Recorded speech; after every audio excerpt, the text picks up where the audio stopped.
فأنا ناصح لإخواني بالصدع بالحق تبيض وجوههم. السكوت في مسألة الحزبية يضرها، فاصدع بما تؤمر وأعرض عن المشركين. سلامي على دماج ورجالها والشيخ يحيى ودار العلم يا سعد بانيها. Bismillahirrahmanirrahim. Alhamdulillah hamdan katsiran tayyiban mubarakan fih kama yuhibbu rabbuna wa yardah. Asyhadu an la ilaha illallah wahdahu la syarika lah wa asyhadu anna Muhammadan abduhu wa rasuluh sallallahu alaihi wa ala alihi wa ashabihi wa man tabi'ahum bi ihsanin ila yaumiddin. Amma ba'd. Teman-teman yang lalu kita telah masuk pada bab yang ke-20 tentang apa ini? Kasyfi.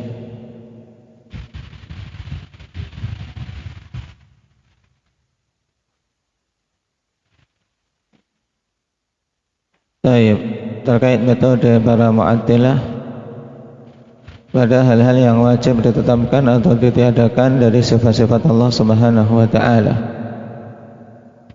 di mana menjadi dasar pokok bagi mereka untuk menetapkan atau meniadakan apa Muhammad Aceh itu dikecilkan.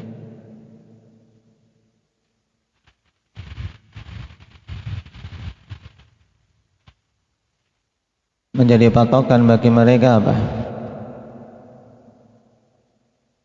Akal belaka. Taib. Ini menjadi pokok bagi mereka dalam permasalahan ini adalah akal. Dan apa yang mereka tempuh persis seperti yang ditempuh oleh orang-orang munafikin yang telah disebutkan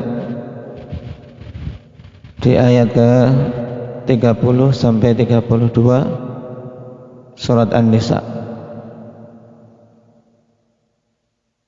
Naam, ayat ke-60 sampai 62. Baik. Sekarang kita masuk pada fasal berikutnya. Faslun fima yalzamu ala tariqatin nufati minal lawazimil batilah. Fasal terkait kelaziman atas metode Mu'attilah yang berupa kelaziman-kelaziman yang batil. Maksudnya kelaziman adalah konsekuensi dari keyakinan mereka, bahwasanya keyakinan Mu'attilah ini memiliki konsekuensi yang batil yang menunjukkan kebatilan keyakinan tersebut.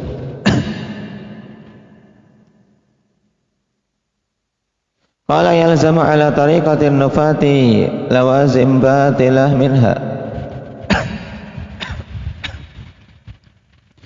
Awalan anal kitab wa sunnah sarraha bil kufri wa da'wati ilaih.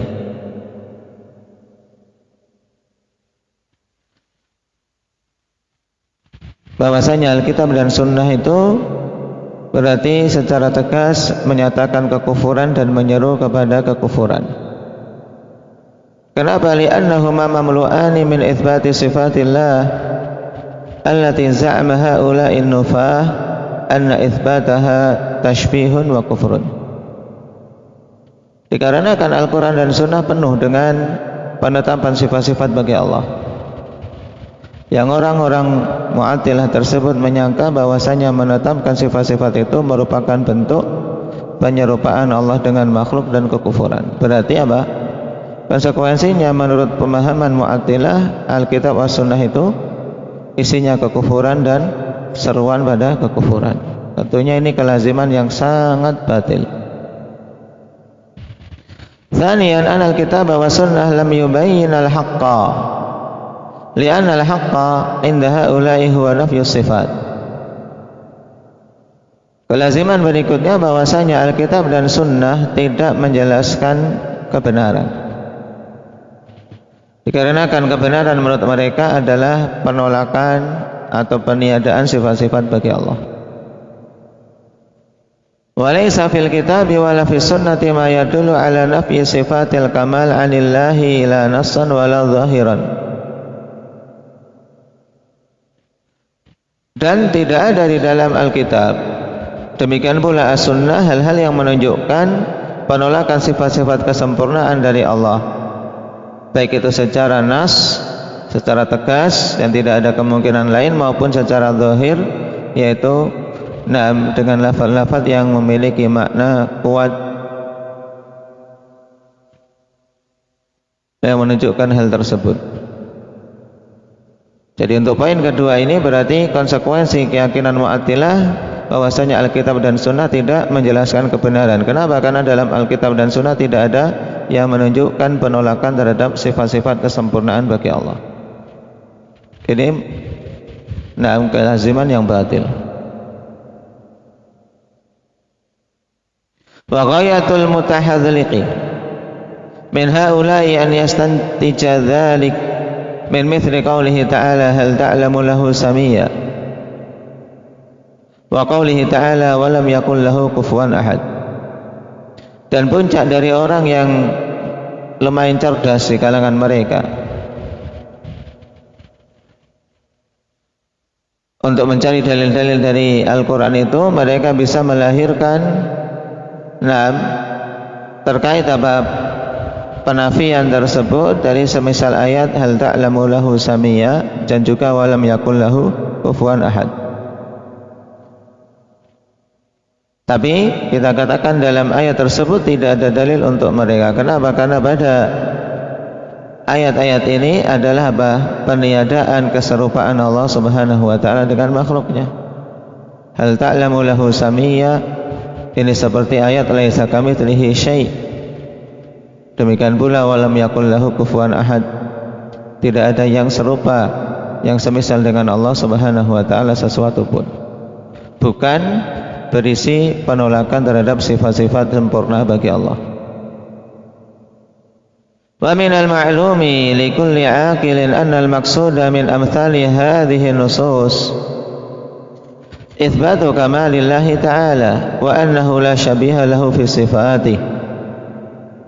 Dan merupakan perkara yang telah diketahui oleh setiap orang yang berakal bahwasanya maksud dari semisal nas-nas ini adalah penetapan kesempurnaan bagi Allah, dan bahwasanya tidak ada yang serupa dengan Allah di dalam sifat-sifatnya. Wala yumkinu an yurada biha bayanun tifai sifati anhu, dan tidak mungkin untuk diinginkan dengan ayat-ayat tersebut penjelasan tentang peniadaan sifat-sifat dari Allah Subhanahu wa taala. Idz la raiba anna man dalla an-nasa ala intifai sifati 'anillahi bimithli hadzal kalam fahuwa imma mulghizun fi kalamihi aw mudallisun aw ajizun 'anil bayan. Sebab tidak ada syak, tidak ada keraguan bahwasanya siapa saja yang menunjukkan manusia tentang peniadaan sifat-sifat bagi Allah Subhanahu wa taala dengan semisal kalam ini, yaitu semisal ayat-ayat yang disebutkan tadi, maka kemungkinan dia adalah seorang yang yang suka bermain lagos, bermain teka-teki, membuat jebakan dalam kalimat. Lagos itu kalimat teka-teki, ya, kalimat jebakan, atau mudallis, atau orang yang membuat membuat kerancuan dalam berpikir, atau orang memang tidak mampu untuk menjelaskan.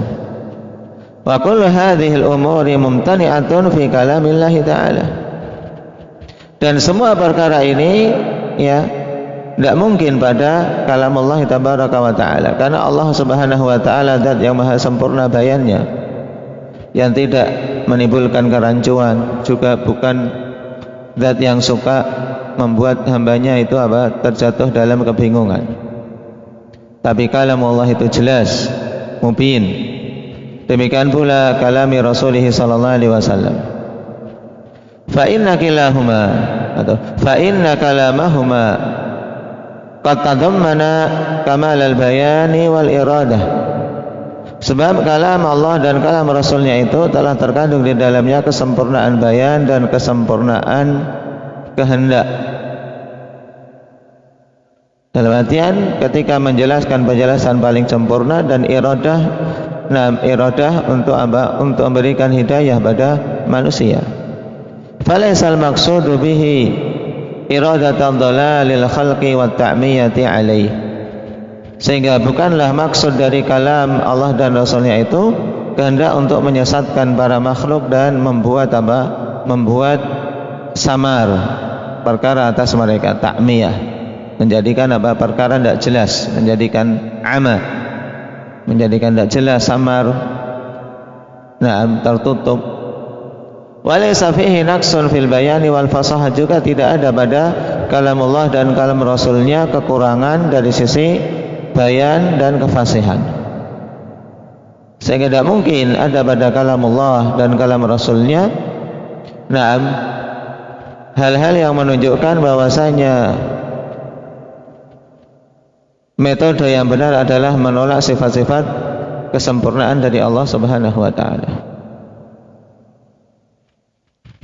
Tsalitsan, konsekuensi yang ketiga dari konsekuensi batil Mu'attilah, inna sabiqina al-awwalina minal muhajirin wal ansar walladzina tabauhum bi ihsan kanu qailina bil batil wa katimina lil haqq.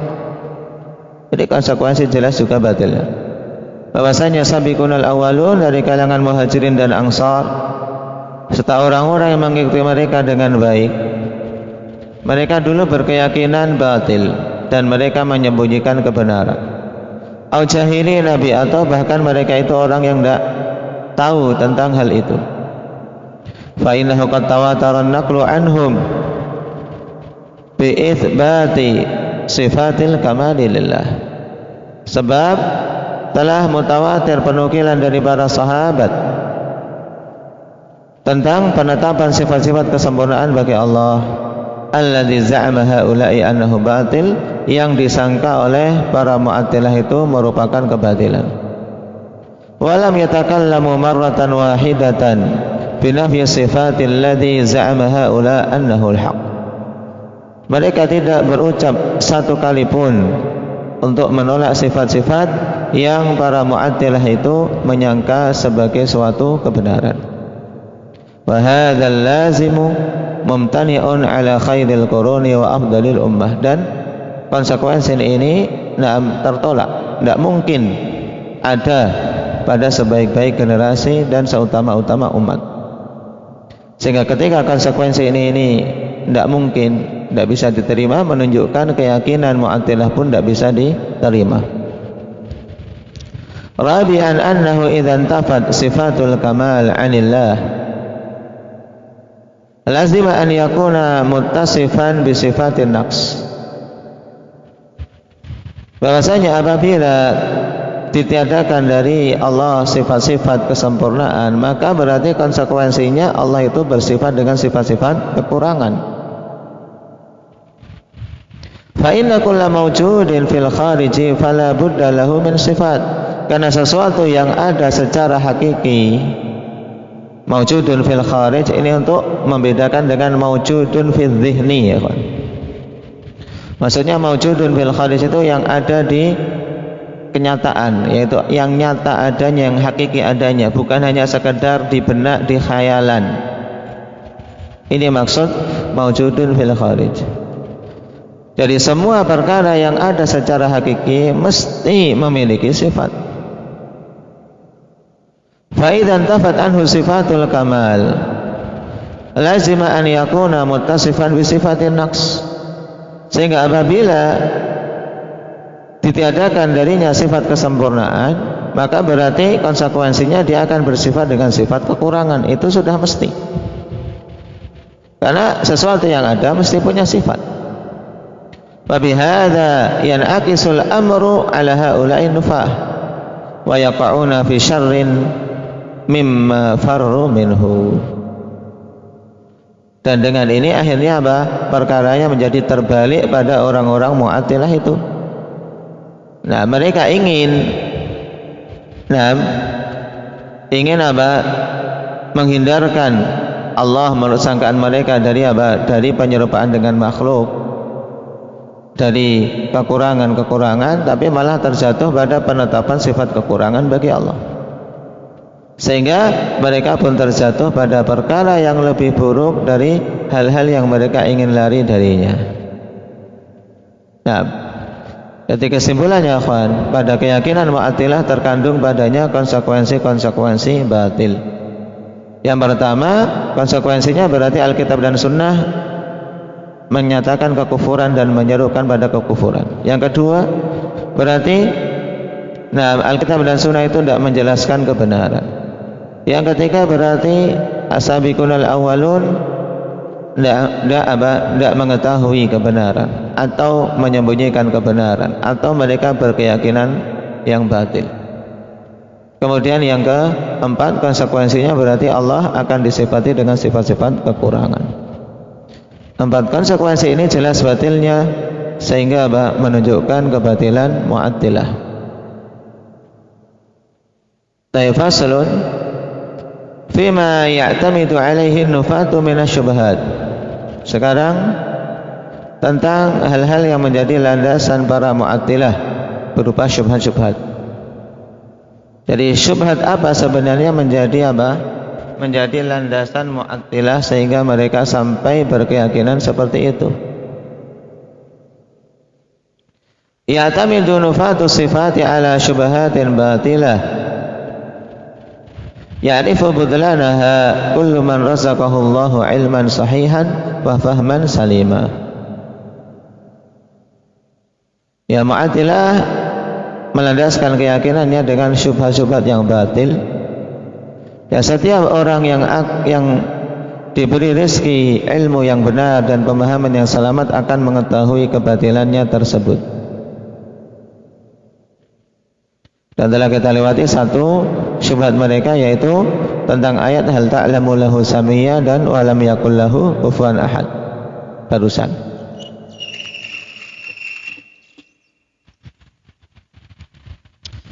Qala wa ghalibu ma ya'tamiduna alaihi ma ya'ti. Dan mayoritas perkara yang menjadi landasan mereka sebagai berikut ini. Pertama, perhatikan dakwah kadzibah. Yaitu klaim dusta. Klaim-klaim yang dusta.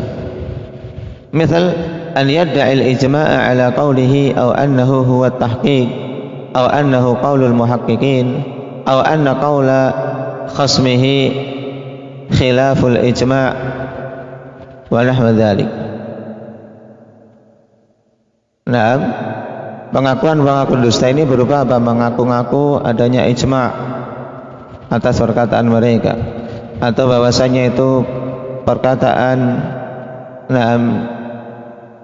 ahli tahqiq, pernyataan yang hak, atau bahwasanya lawannya telah menyelisih ijma' dan semisal klaim-klaim yang lain.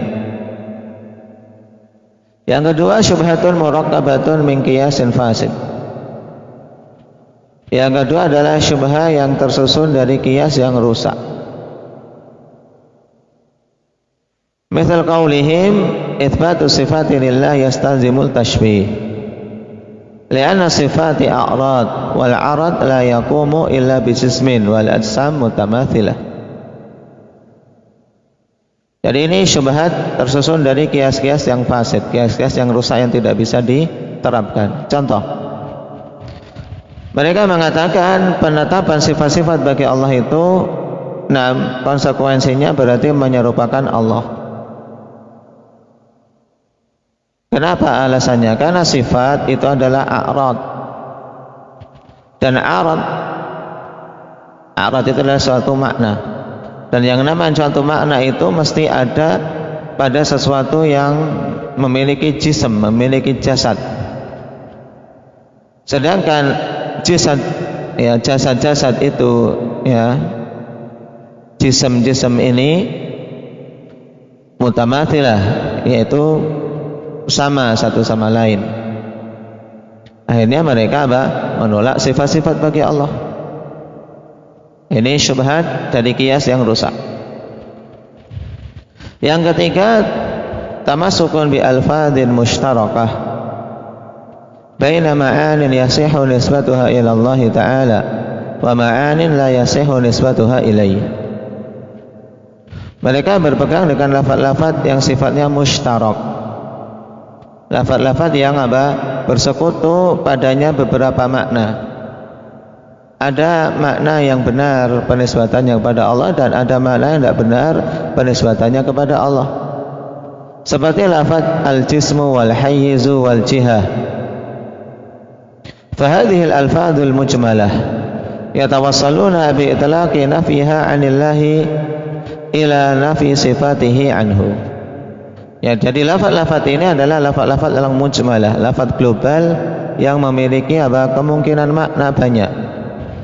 Nah, mereka gunakan lafaz itu sebagai sarana ketika diungkapkan secara mutlak peniadaannya untuk meniadakan dari Allah sifat-sifat kesempurnaannya. Dan telah kita lewati pembahasan tentang jihah. Tayyib. Demikian pula al-jism telah kita lewati dalam bab yang ke-10. Tayyib. Adapun tentang hayyiz, perhatikan catatan kaki, wa amal hayyiz fa yufassalu fi. Hayyiz ditafsil apa maksudnya. Fa in urida anna Allah tahuzuhul makhluqat fa huwa mumtani'. Kalau yang dimaksud al-hayyiz maksudnya adalah bahwasanya Allah dilingkupi para makhluk, maka ini tidak mungkin. Kita tolak itu. Wa in urida annahu munhazun anil makhluqati mubayyinun laha fa sahih. Jika diinginkan bahwasanya Allah itu terpisah dari makhluknya, maka itu makna yang benar. Jadi makna hayyiz dirinci. Kalau yang dimaksud Allah itu dilingkupi makhluknya, maka ini kita tolak. Kalau yang dimaksud dengan hayyiz bahwasanya Allah itu terpisah dari makhluk, tidak bersama-sama dengan makhluknya, tinggi di atas langitnya, maka kita tetapkan. Tsumahum yasughuna hadhihi syubhati bi ibaratin muzakhrafatin tawilatin gharibah yasifuhal jahilu biha haqqan bima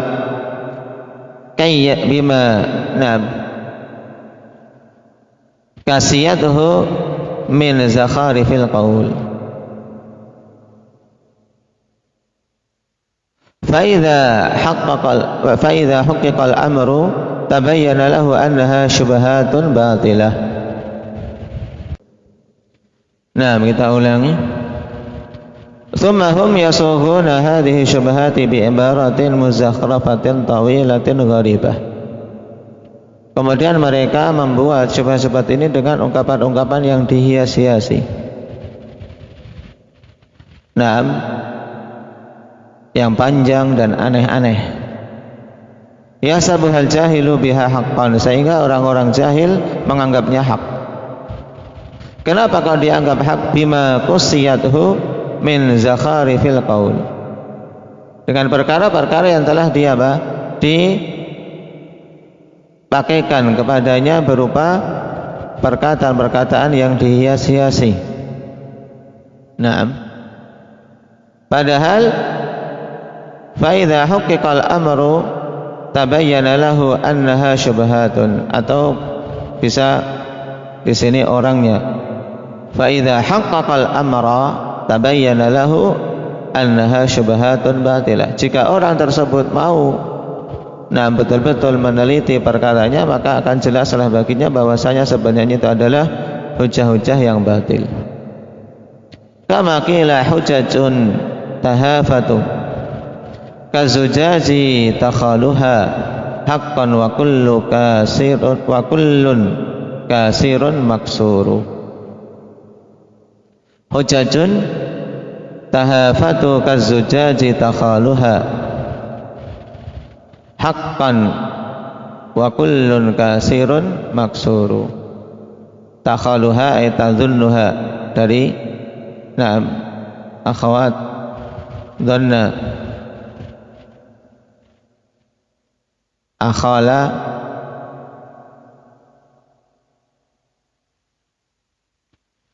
hujah-hujah yang berjatuhan ibarat zujad.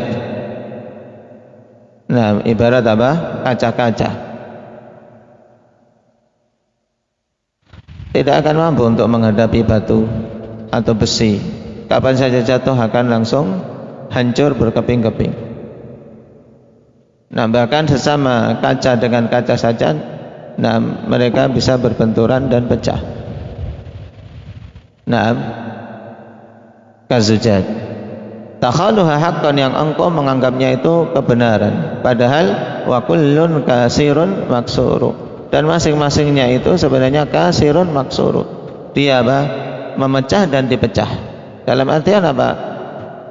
Kaca sesama kaca berbenturan satu sama lain, semuanya juga pecah dan hancur masing-masingnya.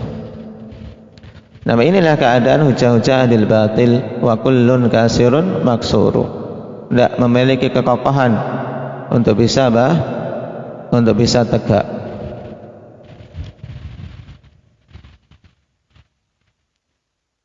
Dan kita dapati ini pada kitab-kitab mereka, alasan-alasan mereka satu sama lain saling bertentangan. Sehingga ya tadi ibarat kaca-kaca yang satu sama lain malah saling berbenturan, tidak mampu untuk menegakkan kebenaran, melawan lawan debatnya, tapi dia sendiri pecah.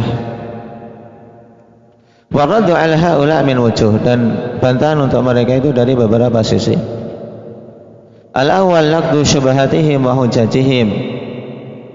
Yang pertama adalah dengan membantah syubhat mereka dan alasan-alasan mereka. Wa annahu yalzamuhum fima athbatuhu nadhiru ma farru minhu fima nafauhu. Bahwasanya berkonsekuensi bagi mereka apa-apa yang mereka tetapkan itu perkara yang sama dengan hal yang mereka lari darinya pada perkara-perkara yang mereka tiadakan. Jadi yang pertama ini maksudnya ikhwan, kita bantah hujah mereka, yaitu bahwasanya apa yang mereka tetapkan itu sebenarnya kelazimannya itu sama dengan apa yang mereka tinggalkan. Mereka tidak mau menetapkan sifat kesempurnaan bagi Allah, tapi menetapkan sifat yang lain, yaitu sifat kekurangan. Berarti malah mereka juga sama menyamakan Allah dengan makhluk yang kurang. Atsani bayanu tanaqudi aqwalihim wa tirabihim. Yang kedua adalah dengan menjelaskan kontradiksi perkataan mereka dan kegoncangan mereka. Tanaqudu aqwalihim wa tirabiha. Haitsu kana kullu ta'ifatin minhum tad'i anna al-aqla yujibu ma tad'i al-ukhra annahu yamna'uhu wa nahu dzalik. Di mana masing-masing golongan dari mereka itu mengaku-ngaku bahwasanya akal menuntut perkara apa yang mereka klaim.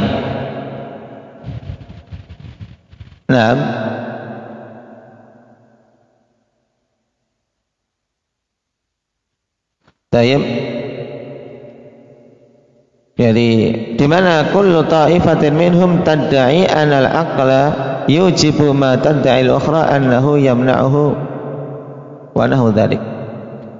Perhatikan kalimat ini yang menunjukkan kontradiksi dan juga saling tantakut di antara mereka, di mana masing-masing kelompok dari mereka itu mengaku bahwasanya akal mengharuskan perkara yang diklaim oleh pihak lain itu seharusnya ditolak. Paham tidak? Banyak sekali kelompok-kelompok sesat. Kelompok A menyatakan harusnya menetapkan perkara yang ditolak oleh kelompok B. Itu contohnya misalnya. Jadi terjadi kontradiksi yang sangat jelas. Naam. Balil wahidu minhum rubbama yaqulu qawlan yadda'i anna al-aqla yujibuhu thumma yanquduhu fi mahallin akhar. Bahkan satu orang di antara mereka ini, dalam satu orang saja, terkadang dia mengucapkan suatu perkataan di mana dia mengklaim bahwasanya akal mengharuskan itu, tapi kemudian dia tolak sendiri. Nah, dia bantah sendiri di tempat lain. Wa tanaqudul aqwali min aqwal adillati ala fasadiha. Dan ini banyak diungkapkan oleh Syekhul Islam Ibnu Taimiyah rahimahullahu taala, bahwasanya tanaqudul aqwal min aqwal adillah ala fasadiha. Ini diingat-ingat. Kontradiksinya suatu perkataan ini dalil yang paling kuat menunjukkan rusaknya perkataan-perkataan itu. Makanya Al-Quran tidak ada kontradiksi padanya. Kenapa? Karena hak. Tayyib. Dan setiap ahli bidah, ahli batil mesti akan terjatuh dalam kontradiksi ketika berucap. Atsalits bayanu ma yalzamu ala nafyihi min al-lawazimil batilah. Fa inna fasadal lazimi yadullu ala fasadil malzum. Ini juga diingat. Ini kita diajari dalam kaidah dalam membantah. Yang ketiga yaitu dengan menjelaskan kelaziman apa yang mereka tiadakan itu berupa kelaziman-kelaziman yang batil. Dan telah kita lewati hal itu di fasal sebelumnya. Kenapa? Karena adanya kelaziman yang batil menunjukkan batilnya suatu apa? Suatu perkataan, suatu malzum. Ada lazim, ada malzum. Kalau lazimnya batil, mesti malzumnya batil. Itu jelas.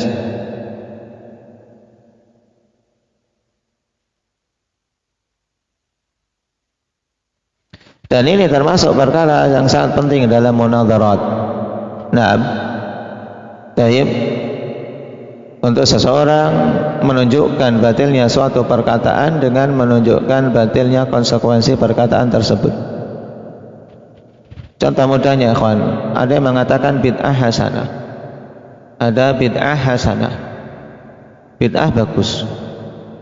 Nah, berarti kelazimannya karena agama telah sempurna, berarti Nabi Muhammad apa? Berkhianat dalam menyampaikan risalah.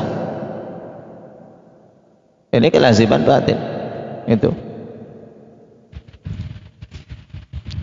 Ar-rabi' anna nususal waridata fi sifati la tahtamilu ta'wil. Yang keempat, bahwasanya nas-nas yang datang tentang sifat-sifat itu tidak memungkinkan untuk ditakwil. Tayyib. Wala in ihtamalahu ba'daha falaysa fihi ma yamna'u iradatal zahir fata'ayyana al-masiru ilaih.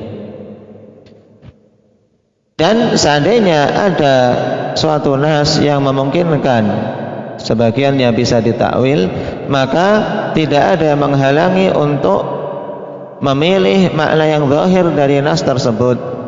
Sehingga itulah hal yang harus ditempuh, yaitu memilih makna zahir dari suatu nas, dari suatu dalil Alkitab maupun As-Sunnah.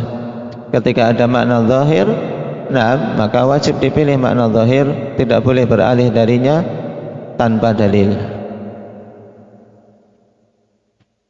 Al-khamis anna 'amata hadhil umuri min as-sifati yu'lamu bid-darurati min dinil Islam.